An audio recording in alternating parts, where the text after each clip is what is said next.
কিশোরগঞ্জের মানুষ রাষ্ট্রপতি পেয়েছে, কিন্তু তার শিক্ষা ও স্বাস্থ্যের অধিকার পায়নি। আমরা বলেছিলাম গণ অভ্যুত্থানের মধ্য দিয়ে যে এই পুরনো ফ্যাসিস্ট ব্যবস্থা রয়েছে, শেখ হাসিনার সংবিধান সহ শেখ হাসিনার যেই সরকার ব্যবস্থা ছিল, এই সকল নিয়ম পাল্টিয়ে নতুন রাষ্ট্র, নতুন সরকার তৈরি করতে হবে। কিন্তু আফসোসের বিষয়, আমরা নতুন সরকার পেলেও নতুন দেশ এখনো পাইনি।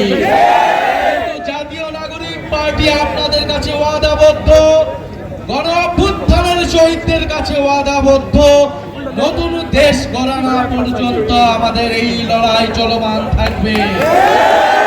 কিশোরগঞ্জের কৃষকদেরকে সিন্ডিকেটের মাধ্যমে তৈরি করা হয়েছে।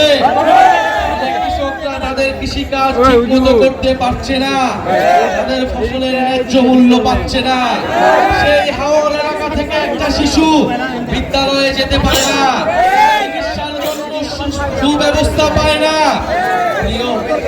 প্রিয় সংগ্রামী কিশোরগঞ্জবাসী, আমরা তো এমন বাংলাদেশ চেয়েছিলাম যেখানে প্রত্যেকটা মানুষের কাছে নাগরিক সুবিধা পৌঁছাবে, প্রত্যেকটা মানুষ নাগরিকের মর্যাদা পাবে। এই কিশোরগঞ্জের মানুষ রাষ্ট্রপতি পেয়েছে, কিন্তু তার শিক্ষা ও স্বাস্থ্যের অধিকার পায়নি।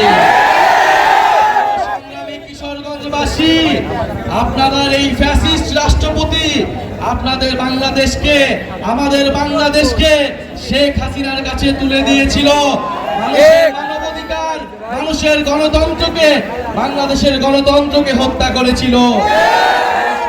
কিশোরগঞ্জবাসী, এই কিশোরগঞ্জ থেকে আপনারা সেই ফ্যাসিস্টদের বিরুদ্ধে গণপ্রতিরোধ তৈরি করেছিলেন। সংগ্রামী কিশোরগঞ্জবাসী, আমরা জানি বাংলাদেশে এই কিশোরগঞ্জের প্রত্যন্ত এলাকায়, হাওর এলাকায়, এই কিশোরগঞ্জের এমনকি সদর এলাকাতেও স্কুল আছে কিন্তু শিক্ষক নাই, হাসপাতাল আছে কিন্তু ডাক্তার নাই, যুব সমাজ আছে কিন্তু কর্মসংস্থান নাই। সংগ্রামী কিশোরগঞ্জবাসী,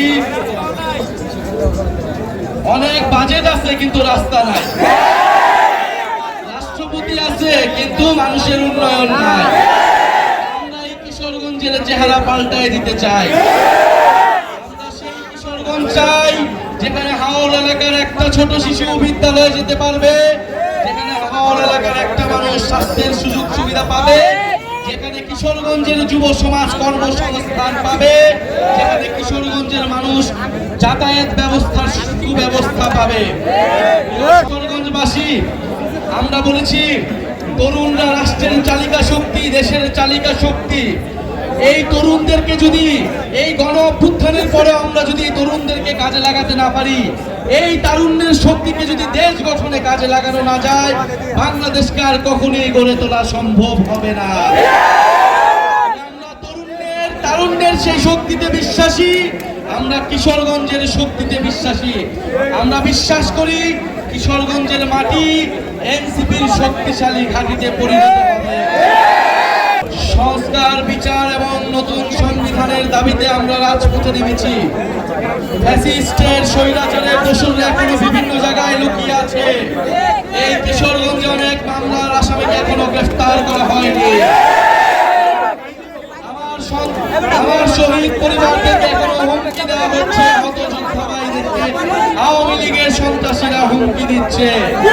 আমরা দেখতে চাই এই সকল সন্ত্রাসীদের কারা শেল্টার দিচ্ছে, তাদের বিরুদ্ধে প্রতিরোধ তৈরি করতে হবে।